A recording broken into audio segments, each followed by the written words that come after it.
그리스도인이 가져야 할 중요한 덕목으로 어거스틴은 첫째도 겸손, 둘째도 겸손, 셋째도 겸손이라고 했습니다. 왜냐하면 피조물인 우리 모두는 하나님의 은혜로 살아가기 때문입니다. 그래서일까요? 하나님께서 우리를 사용하시려고 할 때는 먼저 우리 자신의 무능과 연약함을 깨닫게 하신다는 사실 여러분 아시는지요? 하나님께서 우리가 스스로 무언가를 이룰 수 있다 그렇게 생각할 때는 우리를 잘 사용하지를 않으십니다. 오히려 내가 작다고 여길 때에 내 힘으로는 할 수 없구나 이런 것을 깨달을 때 그때 주님께서는 우리를 붙잡으시며 하나님이 이를 이루도록 하는 경우를 많이 볼 수가 있습니다. 모세를 보십시오. 바로의 궁에서 공주의 아들이라는 신분, 직이나 권력이 있을 때에 그때에 모세가 내가 이제 이 동족을 구원하리라 분연히 일었었지만 하나님께서 그를 사용하지 않으셨습니다. 오히려 사람을 죽이고 도망치는 죄수의 신분이 되고 말았습니다. 미디안 광야에서 40년간 양을 치는 초라한 상태에 있을 때에 나의 힘으로는 이제 불가능하다 생각되었지만 하나님께서는 바로 그때 그를 부르셨습니다. 이스라엘의 초대왕인 사울왕을 보십시오. 사울왕을 부르실 때에 스스로 작게 여길 그때에 하나님께서 그를 들어서 이스라엘 지파의 머리가 되게 하셨습니다. 신약에 와서 보면은 사도 바울도 자신의 몸에 육체의 가식, 곧 사탄의 사자를 통하여 내가 약할 때가 강함이구나 라는 것을 깨닫도록 그렇게 하셨습니다. 오늘 본문의 베드로도 마찬가지입니다. 베드로는 다른 제자들은 몰라도 다른 제자들은 주님을 부인할지 몰라도 자신만큼은 죽을지언정 예수님을 배반하거나 부인하지 않겠다고 떵떵거렸습니다. 하지만 그는 예수님이 체포되어 고난을 당하실 때에 자신은 도무지 예수님을 알지 못한다고 저주하면서까지 부인을 했습니다. 오늘 본문은 이러한 베드로를 찾아오셔서 그를 치유하시며 다시금 소명감을 회복시키는 주님의 모습을 우리에게 보여주고 있습니다. 사실 요한복음은 21장으로 되어 있지만 20장으로 끝나는 것이 아주 자연스럽습니다.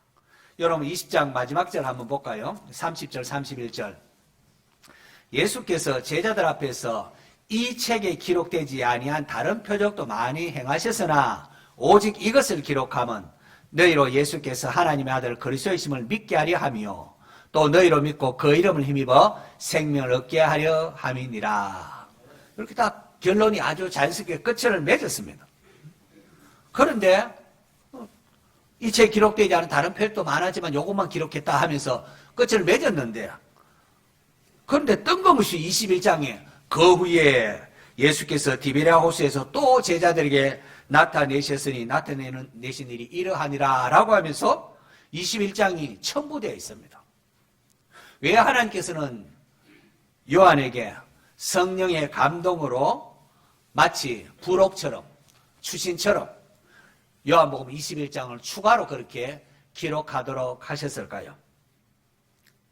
이것은 자칫 교만하기 쉬운 우리 자신을 돌아보면서 연약한 우리에게 다시금 소명감을 회복시키기 위함이었습니다.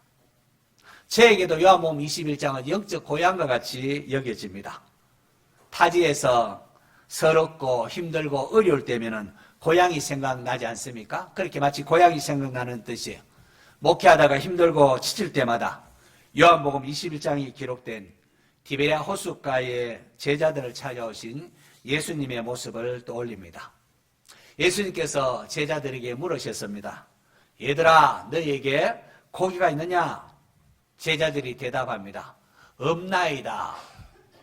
밤이 새도록 고기를 잡으려고 했지만은 그들의 수고는 허사였습니다. 없나이다.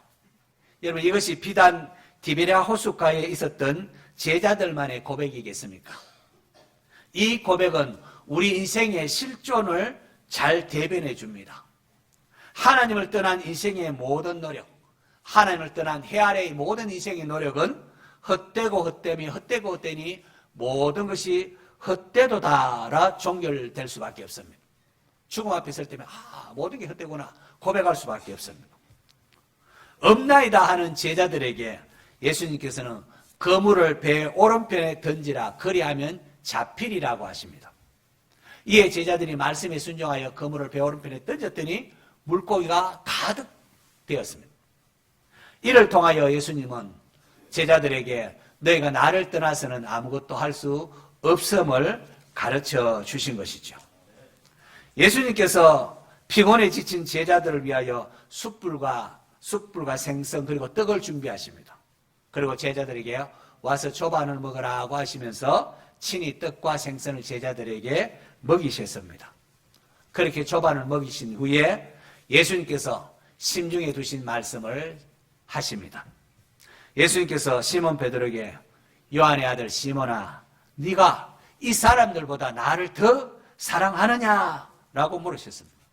베드로가 대답하기를 주님 그러하나이다. 내가 주님을 사랑하는 줄 주님께서 아시나이다 라고 고백합니다. 그러자 주님께서 내 어린 양을 먹이라고 부탁하십니다. 또 두 번째 묻습니다. 요한의 아들 시몬아 내가 나를 더 사랑하느냐? 그러하나이다. 내가 주님을 사랑하는 줄 주님께서 아시나이다 라고 대답합니다. 그러자 주님은 다시금 내 양을 치라고 하십니다. 그리고는 또 세 번째로 요한의 아들 시몬아 내가 나를 더 사랑하느냐라고 물으십니다. 왜 예수님께서 이렇듯 세 번씩이나 베드로에게 물으신 것일까요? 자신을 부인했던 베드로 못 믿어서 그렇게 너 정말이냐? 그렇게 물으신 것일까요? 못 믿어서 물으신 것일까요? 그렇지 않습니다. 예수님께서 세 번씩이나 내가 나를 사랑하느냐 물으신 것은 예수님을 모른다고 세 번이나 부인했던 베드로를 다시금 일으켜 세우기 위함이었습니다. 주님의 세 번의 질문은 베드로의 엉어리진 마음을 녹이십니다. 그리고는 다시금 사명을 그에게 맡기십니다. 그게 뭡니까? 내 어린 양을 먹이라. 내 양을 치라. 내 양을 먹이라. 예수님은 이제 얼마 후에 하늘로 성천하실 것입니다. 성천하시기에 앞서서 주님은 자신의 가장 소중한 것, 자기의 목숨으로 다시 사신 자기의 백성, 자기의 어린 양들, 자기의 사람들을 제자들에게 맡기려고 하는 것입니다. 여러분 가장 소중한 것을 누구에게 맡기겠습니까? 가령 여러분이 어린 자녀를 두고 또 암이나 또 질병으로 인하여 세상을 곧 떠난다고 하면 생각하면 그 어린 자녀를 누구에게 맡기겠습니까? 그것은 나를 가장 사랑하는 자에게 그걸 맡기지 않겠습니까? 너라면은 내 어린 자식 참 철부지고 그렇지만은 미워하지 않고 그 좀 잘 돌봐주겠지 맡길 것 아니겠습니까? 나를 가장 사랑. 시몬아 네가 이 사람들보다 나를 더 사랑하느냐? 예 주님 거라나이다.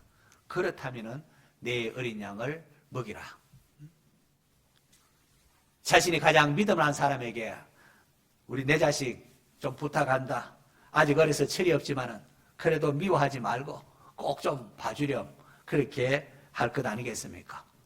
예수님 바로 시몬 베드로에게 세 번씩이나 네가 나를 사랑하느냐 물은 이유가 바로 이것입니다.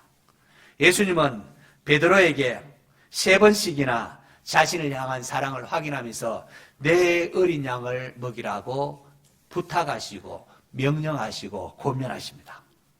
여러분 양은 가시거리가 7m 정도밖에 안 됩니다. 그러니 멀리 보질 못합니다. 그리고 자기를 보호할 만한 그런 게 없습니다. 이빨이 강하지도 아니하고 달리기 잘하는 것도 아니고 적들이 짐승이 왔을 때에 자기를 방어할 능력도 없습니다. 그럼에도 고집은 아주 센 게 양이라고 합니다. 그런데 어린 양이라면 오죽 어린 양은 홀로 살아갈 수가 없습니다. 또 어린 양이니까 얼마나 손이 많이 가겠습니까? 고집도 센 게 어린 양이 얼마나 손도 많이 가겠습니까?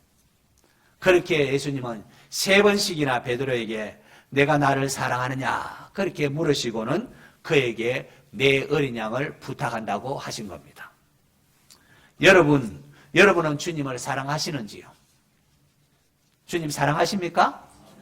자, 그렇다면은 나에게 맡기진 사명에 충성하는 성도 되시기를 바랍니다. 주님께서 피로 값주고 산 교회 아닙니까? 이 교회 내에 아직도 신앙의 성숙이 되지 않고 철부지와 같은 그런 사람이 있습니다. 조금만 해도 하루 벌컥벌컥 내는 이런 사람도 있습니다. 이런 사람이 있어도 미워하지 말고 주님을 사랑하는 마음으로 소중히 여길 수 있는 성도 되시기를 바랍니다.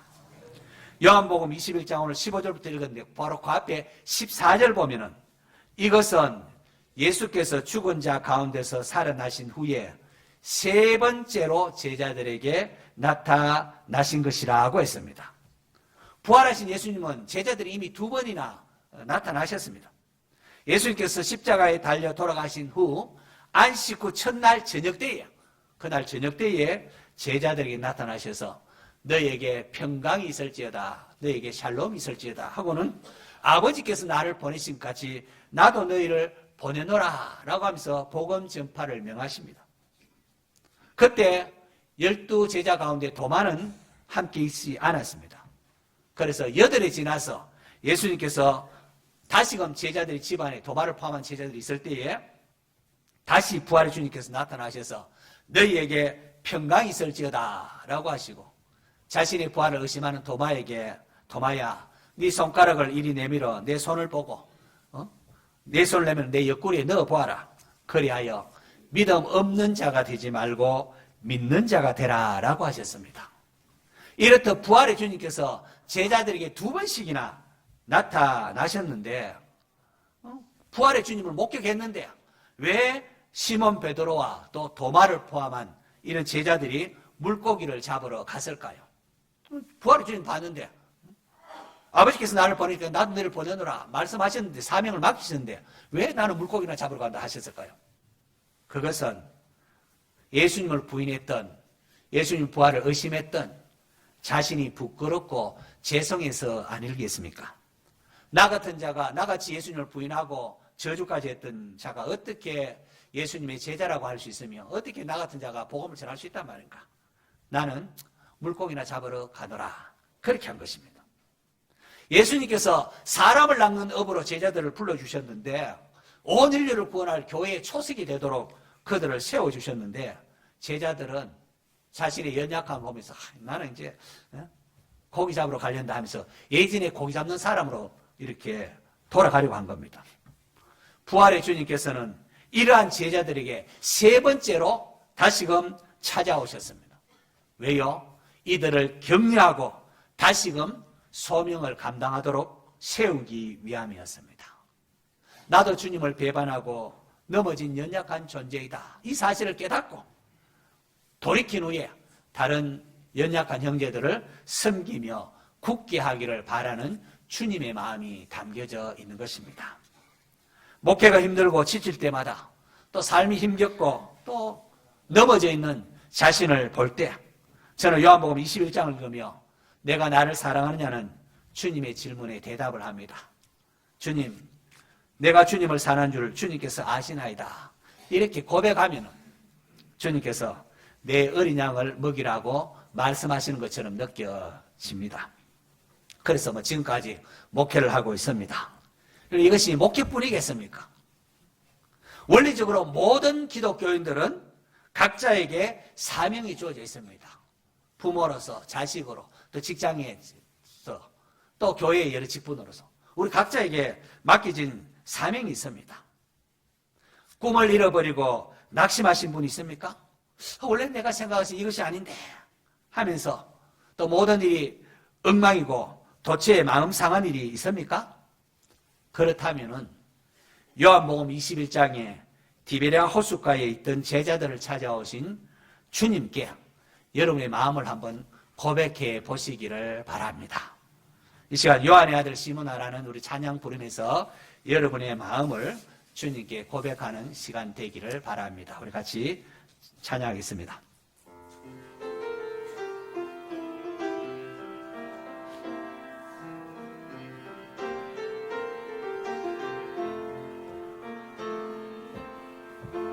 요한의 아들 시몬아, 내가 다른 사람들보다 나를 더 사랑하느냐 하고 주님이 물으셨네.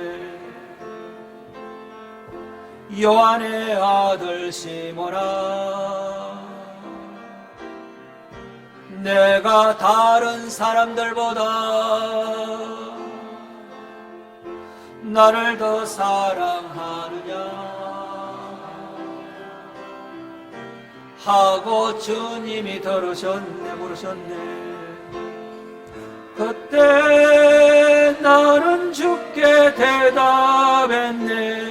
내가 주를 사랑하는지 주님께서 아십니다. 주님께서 내 마음 아시. 우리 두 손 들고 합시다. 요한의 아들 시몬아, 내가 다른 사람들보다 나를 더 사랑하느냐 하고 주님이 물으셨네. 내게 오는 많은 양떼 내게 맡겨둘 테니 사랑하는 내 친구여, 많은 양떼를 부탁한다. 그때 나는 주께 대답했네. 내가 주를 사랑하는지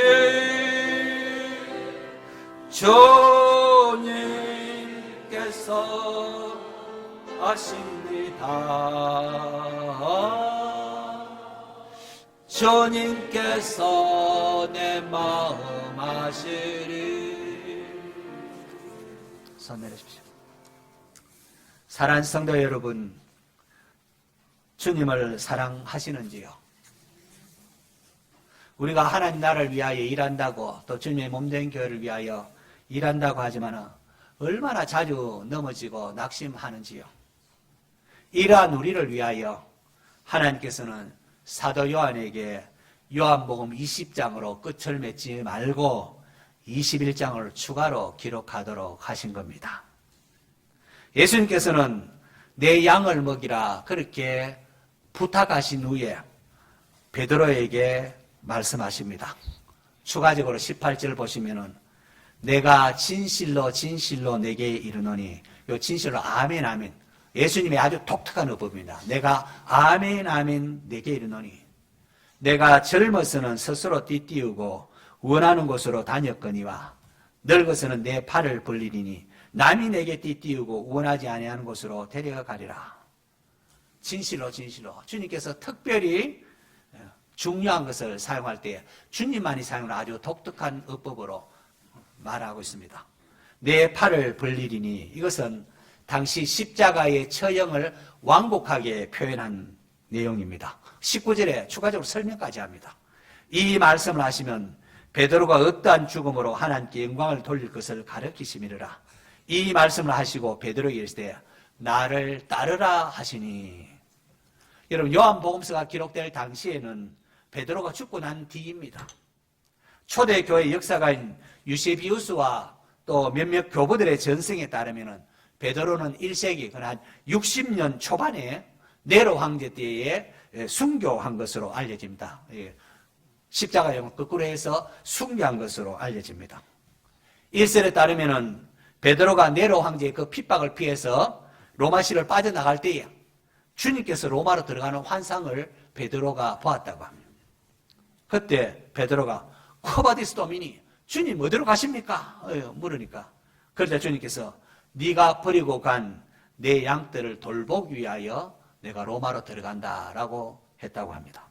이 소리를 듣고는 베드로가 주님께서는 내가 고난받는 성도들을 보살피고 지키시기를 원하시는구나 라는 것을 깨닫고는 그 자리에서 돌이켜서 로마로 돌아가서 핍박받는 성도들을 위로하고 또 그들을 섬기다가 돌보리를 하다가 결국 십자가형에 처해졌다고 그렇게 알려져 있습니다. 성도 여러분, 예수님께서는 베드로야 내 양을 먹이라, 내 어린 양을 부탁한다. 그러면은 네가 늙어서 편안하게 살 것이다 라고 하지 않으셨습니다. 오히려 너는 늙어서 십자가형에 처해진단다 라고 하셨습니다. 예수님께서 왜 베드로에게 3번씩이나 너 나를 사랑하느냐 질문하셨는지 분명해지지 않습니까? 비록 죽음이 내 앞에 기다린다고 할지라도 내가 네게 맡겨진 양무리를 잘 보살펴야 한단다. 잘 지켜주길 바란다. 어린 양을 먹이는 일을 포기하지 말아라 라는 의미가 담겨져 있는 것 아니겠습니까? 베드로의 그의 노후와 그의 죽음을 보면서 어린 양을 먹이는 것이, 사명 감당하는 것이 무엇을 의미하는지, 주님을 사랑한다는 것이 무엇인지를 새롭게 우리가 볼 수가 있습니다. 그것은 다름 아닌 자기 부인입니다. 내가 하고 싶은 것을 고집하는 것이 아니라 힘들어도 주님의 뜻이라면 그 일을 묵묵히 감내해 내는 것입니다. 여러분, 성숙은 다른 게 아닙니다. 성숙은 내가 하기 싫은 일이라 할지라도 그 주님의 뜻이라면, 나에게 맡긴 일이라면 묵묵히 그 일을 감내해내는 능력을 갖추는 것이 성숙입니다.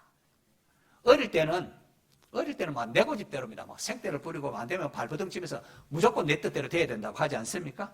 기어이 자기가 원하는 것도 차지하려고 하는데 어릴 때입니다. 철이 들면 그렇게 하지 않습니다. 철이 들면 부모의 마음도 헤아릴 줄 알고, 형제간에 다툴 때, 여러분 자매간에 다툴 때 부모가 뭐라고 합니까? 누구에게 양보해야지 합니까? 형이 양보해야지. 언니가 그래도 언니가 좀 더 양보해야지 라고 하지 않습니까? 왜요? 성숙한 사람이라야 양보할 수 있기 때문에 그렇습니다. 철부지는 막 자기 말 다 해버리고 막 화를 내고 막 그렇게 합니다. 신앙적으로 성숙해질수록 상대방을 존중할 줄 알고 좀 싫어도 감내할 수 있는 것입니다. 사랑하는 성도 여러분, 때가 되면은 하나님께서 반드시 여러분의 수고를 갚아주십니다. 소자에게 냉수 한 그릇 대접한 것도 결탄코 하늘에서 상을 잃지 않는다고 했습니다. 그러므로 기쁨으로 충성하는 섬김이 될 수 있기를 바랍니다. 성도 여러분, 오늘 말씀은 우리 각자에게 중요한 질문을 던지고 있습니다. 나는 지금 무엇을 위해 살아가고 있는가 하는 겁니다. 우리의 자녀들을 무엇을 위하여 살아가도록 교육하고 있는가, 여러분 살피셔야 됩니다. 예수님을 만나기 전에 베드로는 고기 많이 잡는 게 인생의 목적이었습니다. 갈릴리 호수에서 일하는 어부 가운데, 그래서 내가 제일 가쁘다, 내가 제일 배도 많고 고기도 잘 잡는다, 그 소리를 듣기, 그런 유명해지기를 원했을 것입니다. 예수를 만나기 전 마태는 세간은에서 돈을 많이 버는 것을 인생의 목적으로 두었습니다. 로마 정부의 인정을 받아서 머지않아서 세리장으로 올라서기를 꿈꾸었는지 모르겠습니다. 오늘 우리는 어떻습니까? 우리의 인생의 목적은 무엇입니까? 우리의 자녀들은 어떠한 목적을 가지고 공부하도록 그렇게 가르치고 있습니까? 돈을 많이 모으는 겁니까? 그러면 세상적으로 유명해지는 것입니까? 아니면 아무런 삶의 목적도 없이 그냥 대충 살아가도록 또 자녀들을 방치하거나 우리 삶을 그렇게 살아가고 있지는 않습니까? 우리 각자의 상황은 모두가 다 다를 것입니다. 여러 가지 삶의 형편은 모두 다 다를 것입니다. 하지만 예수님을 믿는 성도들에게는 한 가지 동일한 게 있습니다. 그것은 성도는 하나님을 예배하고 하나님의 영광을 위하여 부름받았다는 사실입니다. 이웃에게 복음을 전하며 만나는 사람들에게 여러분의 착한 행실을 통하여 하나님께 영광 돌리는 성도가 되시기를 바랍니다. 성도 여러분, 때로 하나님께서는 우리가 못난 존재임을, 우리의 연약함을 깨닫게 하신 후에 나 자신을 의지하지 아니하고 하나님만을 의지하게 함으로 우리를 귀하게 사용하시려고 합니다. 그러므로 지금 내 뜻대로 되지 않는다고 낙심하지 마시기 바랍니다. 포기하지 마시기 바랍니다. 주님께서 하십니다. 우리는 주님의 말씀에 순종만 하면 나머지는 능력이 주님께서 이루십니다. 사명감을 잃어버리고 고기를 잡으러 갔던 베드로를 다시 찾아오신 주님이십니다. 예수님께서 베드로에게 3번이나 사랑을 고백하게 하시고는 몸된 교회를 부탁하셨습니다. 사명을 맡기셨습니다. 이 시간 우리 각자 스스로의 마음속으로 대답하시기를 바랍니다. 주님을 사랑하십니까? 우리 죄를 대신하여 십자가에서 피 흘려 죽으시고 우리를 의롭다 하기 위하여, 우리를 천국 보내시기 위하여 사흘 만에 부활하사 하나님 보좌 우편에 계신 주님을 사랑하십니까? 주님을 사랑한다면 내게 주어진 사명을 위하여 다시금 일어서시기를 바랍니다. 소명감을 회복하십시오. 즐거운 섬김이가 되십시오. 내게 주어진 십자가를 달게 지고 주님을 따르는 성숙한 성도들이 되어서 하나님께 영광 돌리시기를 간절히 축원합니다.